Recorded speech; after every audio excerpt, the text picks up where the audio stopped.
ঝাড়গ্রামের পর এবার পুরুলিয়ায় বনকর্মীদের বাঘবন্দি খেলা অব্যাহত। শনিবার গভীর রাতে পুরুলিয়ার বান্দোয়ানের জঙ্গলে ঢুকে পড়ে বাঘিনী জিনাত।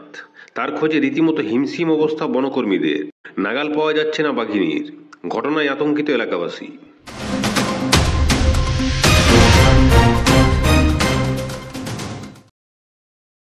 ওড়িশার টাইগার রিজার্ভ থেকে পালিয়ে যায় 3 বছরের বাঘিনী জিনাত। রেডিও কলারের সংকেত থেকে জানা যায় সে ঝাড়গ্রামের বেলপাহাড়ি থানার এলাকার কাঁকড়াঝোড় জঙ্গলে চলে এসছে। এরপর তাকে খোঁজার কাজ শুরু করেন বাংলা, ওড়িশা, ঝাড়খণ্ড রাজ্যের বন দপ্তরের আধিকারিকেরা। কিন্তু একাধিক পদক্ষেপ নিয়েও জিনাতকে বাগে আনতে পারেননি বনকর্মীরা। অবশেষে সুন্দরবনের বনকর্মীদের ডেকে পাঠানো হয়। যতগুলো ব্যবস্থা নেওয়ার সব করা হয়েছে। সন্ধ্যেতে ওকে কোনোভাবে ডিস্টার্ব করা হবে না। আমরা সকলকে রিকোয়েস্ট করবো যাতে জঙ্গল থেকে বেরিয়ে যান। দেখুন, সমস্ত পরিকল্পনা তো বলা যাবে না। আমরা বিভিন্ন জায়গায় বেটিং করে ওকে ক্যাপচার করার চেষ্টা। শনিবার গভীর রাতে জিপিএস ট্র্যাকারে তার অবস্থান জানতে পারেন বনকর্মীরা। জানা যায় ঝাড়গ্রাম জঙ্গল থেকে ছাড়িয়ে এবার সে পুরুলিয়ায় ঢুকে পড়েছে।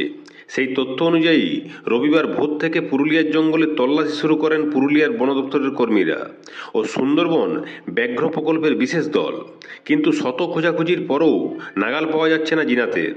শেষ পাওয়া খবর অনুযায়ী পুরুলিয়ার বান্দোয়ান থানা এলাকার রাইকা জঙ্গলে রয়েছে সে। ব্যাপার হচ্ছে, রাইকা পাহাড়ে এলো, আমরা রেডিও কলার আছে করছি, কিন্তু ঘটনা হচ্ছে সবকিছু আমাদের সিডাব্লিউ এলডাব্লিউ এর কাছ থেকে যদি আপনারা নেন কাইন্ডলি ওটাই ভালো হবে। আমাদের কিছু প্ল্যানিং একটু সিক্রেট রাখতে হচ্ছে। সূত্রের খবর, স্যাটেলাইট নেটওয়ার্ক ব্যবহার করে জঙ্গলের সেই এলাকায় তল্লাশি শুরু করেন বনকর্মীরা। জঙ্গলে ঘেরা বান্দোয়ানের রাইকা এলাকাতে এক জলাশয়ের পাশে বাঘিনীকে খাঁচাবন্দি করতে পাতা হয় ফাঁদ। তবে রবিবার দিনভর চেষ্টা করেও মহিষ ছাগলের টোপে পা দেয়নি বাঘিনী। শেষ পাওয়া খবর অনুযায়ী জিনাতের খোঁজে তল্লাশি এখনও চলছে। সেই সঙ্গে মাইকিং করে জঙ্গলের আশেপাশের গ্রামের বাসিন্দাদের সতর্কও করা হচ্ছে বন দপ্তরের তরফে।